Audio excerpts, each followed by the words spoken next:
तर आता बघू पुढचा प्रश्न. हा प्रश्न संयुक्त पूर्व परीक्षा गट ब 2024 मधला आलेला गणिताचा प्रश्न आहे. यामध्ये आपल्याला म्हटलं आहे, की 6 मजूर 4 दिवसात 9,600 विटा बनवतात. 18 मजूर 2 दिवसात किती विटा बनवेल? हे आपल्याला प्रश्न केलेला आहे. तर याची आहे पद्धत 2. सर्व महाराष्ट्रामधले फेमस फेमस टीचर याच पद्धतीने उत्तर काढतात. डायरेक्ट फॉर्म्युल्यामध्ये ठेवून उत्तर काढतात.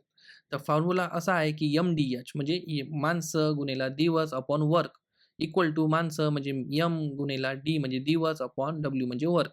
तर इथे म्हटलं आहे की 6 मजूर 4 दिवसात 9,600 विटा बनवते. तर 18 मजूर 2 दिवसात किती विटा बनवेल हे आपल्याला विचारलंय म्हणून डब्ल्यू तसाच ठेवलेला आहे. 9,600 इथं भागाकारमध्ये आहे, तिकडे जाणार गुणाकारमध्ये. डब्ल्यू इथं भागाकारमध्ये आहे, तर इक्वल टूच्या तिकडे जाणार गुणाकारमध्ये, जे असं इथं दिलेलं आहे. 6 एक 6, 6 चोक 24 हे इकडे गुणाकारमध्ये, तिकडे जाणार भागाकारमध्ये. इकडे भागाकारमध्ये ठेवलं.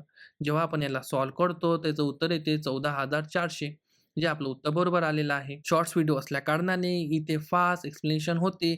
तरी तुम्हाला सविस्तर व्हिडिओ पाहायचा असेल, तर इथं तुम्हाला एक लिंक दिसत असेल, त्या लिंकला तुम्ही क्लिक करून पूर्ण व्हिडिओ पाहू शकता. व्हिडिओ आवडला असेल लाईक करा, मित्रांमध्ये शेअर करा, चॅनलला सबस्क्राईब करा, सोबतच बेल आयकॉन दाबा. धन्यवाद.